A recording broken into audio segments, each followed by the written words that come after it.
saya atas nama Selene Sunuding, Prodi Ekonomi Syariah kelompok 2 semester 7. Baik, di sini saya akan menjelaskan sedikit tentang konsep manajemen Islami. Pertama, pengertian konsep manajemen Islami.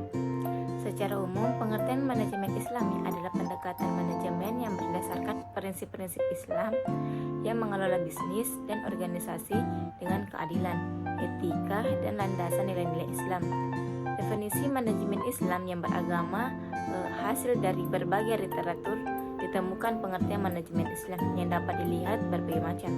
Yang pertama, sebagai suatu proses, manajemen Islam adalah serangkaian tahap kegiatan yang diarahkan pada pencapaian tujuan dan pemanfaatan sumber daya semaksimal mungkin. Yang kedua, sebagai suatu ilmu pengetahuan, manajemen Islam adalah suatu ilmu interdisipliner yang menggunakan bantuan ilmu sosial, filsafat, psikologis, dan lain-lainnya. Kedua, konsep dasar manajemen Islami. Yang pertama, urgensi manajemen dalam Islam. Yang kedua, aspek-aspek yang dibahas dalam manajemen Islam. Yang ketiga, aktivitas manajemen dalam Al-Quran. Selanjutnya, fungsi manajemen Islam. Yang pertama, perencanaan. Yang kedua, perorganisasian. Yang ketiga, pengarahan. Dan yang keempat, pengandalian.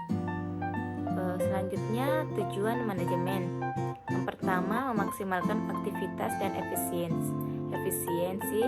Yang kedua, minimalisir kos atau biaya. Yang ketiga, pencapaian tujuan organisasi dan perusahaan. Yang keempat, proses adaptasi.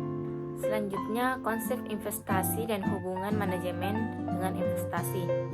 Investasi adalah alokasi sumber daya yang memperoleh keuntungan di masa depan.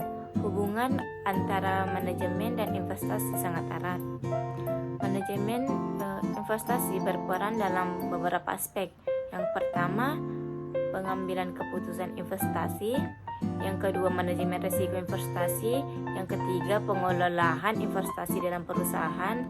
Yang keempat, evaluasi kinerja investasi. Dan yang kelima, pengelolaan aset investasi. Selanjutnya, materi yang terakhir yaitu prinsip-prinsip syariah dalam investasi.